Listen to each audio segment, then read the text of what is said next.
অনেক প্রতীক্ষার পরে অবশেষে কাঙ্গুয়া মুভির ট্রেলার লঞ্চ হয়েছে, আর সেই ট্রেলারের ভিতরে কি কি আছে তো এই ভিডিওর ভিতরে আমরা বলতে চলেছি। তো চলুন শুরু করা যাক। কাঙ্গুয়ার অর্থ হলো যে মানুষ আগুন নিয়ে খেলা করে তারই নাম হলো কাঙ্গুয়া। তো এই ট্রেলার আগুনের থেকেও কম নয়। সূর্য এবং ববি দেওয়াল স্টারের তামিল ইন্ডাস্ট্রি থেকে এসেছে অসাধারণ একটি সিনেমা। এই ট্রেলারটি 2 মিনিট 37 সেকেন্ডের মতন, আর এই ট্রেলারটির মধ্যে জাস্ট ফর অ্যাকশন ছাড়া আর কিছুই দেখা যায়নি। আর এখানে তোমার হলো মেন কথা হলো সূর্যকে দুটি তোমার হলো অবতারে দেখা হবে, একটি হলো ফিউচার অ্যান্ড তোমার পাস্ট। তো বলতেই পারো একটি সভ্য যুগ যেখানে তোমার হলো নর্মাল মানুষরা এখন চলাফেরা করছে, বাট তার আগে তোমার হলো যে কি ঘটনা হয়েছিল তার পাস্টটা তোমার দেখানো হবে, যেখানে তোমার হলো আদি মানব থেকে তোমার হলো কীভাবে এখন সভ্য জগতের ভিতরে সে এসেছে সব কিছু এই সিনেমার ভিতরে দেখানো হবে। কিন্তু বাট এটি ফার্স্ট পার্ট। এবার এই মুভির তোমার সেকেন্ড পার্টটা কবে আসবে সেটা আমরা জানি না, এই মুভিটা তো ফার্স্টে আসুক। তো ভাই এখানে পাস্ট অ্যান্ড ফিউচার রয়েছে। এছাড়া তোমাদের কাছে বলে রাখি এই সিনেমাটা তোমার হলো ভারতীয় সিনেমার ভিতরে একটি গোল্ডেন সিনেমা আপনি বলতে পারেন, কারণ এখানে তোমার 300 থেকে ভাই 350 কোটি টাকা ইনভেস্ট করা হয়েছে।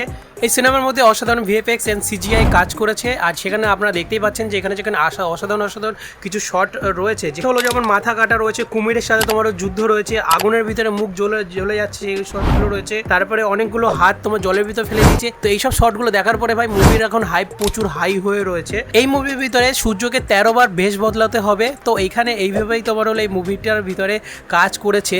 আর আমার সত্যি বলতে অবাক লাগছে, এর ভিতরে অনেক জিনিস মিস্ট্রিয়াস জিনিস আছে যেগুলো সত্যি বলতে সিনেমা আসার পরেই আমরা দেখতে পাবো যে ভিতরে কি কি আছে। এই মুভিতে যে মিউজিক দিয়েছে ডিএসপি মানে দেবী প্রসাদজি, তো পুষ্পা মুভিতে যে মিউজিক দিয়েছে তিনিই তোমার হলো এই মুভিতেও মিউজিক দিচ্ছে।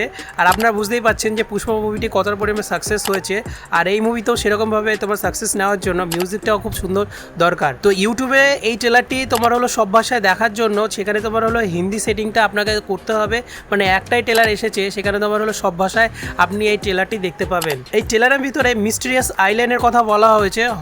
হতে পারে যে এটি তোমার হলো কোনো আইল্যান্ড নিয়ে তোমার হলো ঝামেলা বা যুদ্ধ হতে পারে, যেখানে মিস্টিরিয়াস আইল্যান্ড তোমার হলো অনেকবারই বলা হয়েছে। তো ফার্স্টে আমরা ট্রেলারে দেখতেই পেয়েছি ভাই মিস্টিরিয়াস আইল্যান্ডের ওসব বিষয়ে কিছু বলেছে। অনেক জন বলছে যে এই মুভিটি তোমার হলো অপোক্যালিপস বলে একটি হলিউড মুভি আছে, তার তোমার হলো কপি মুভি। তো আমি বলবো যে এই মুভিটি পুরো কপি না, জাস্ট ফর ওই অপোক্যালিপস মুভিটি হলিউড মুভিটা আছে তার যেখান থেকে তোমার হলো বেশভূষা আছে মানে ড্রেস আপগুলো আছে সেটাই তোমার হলো এই মুভিতে দেখানোর চেষ্টা করেছে। আর সেটাই তোমার হলো স্টোরি বেস টোটাল পুরো চেঞ্জ আছে।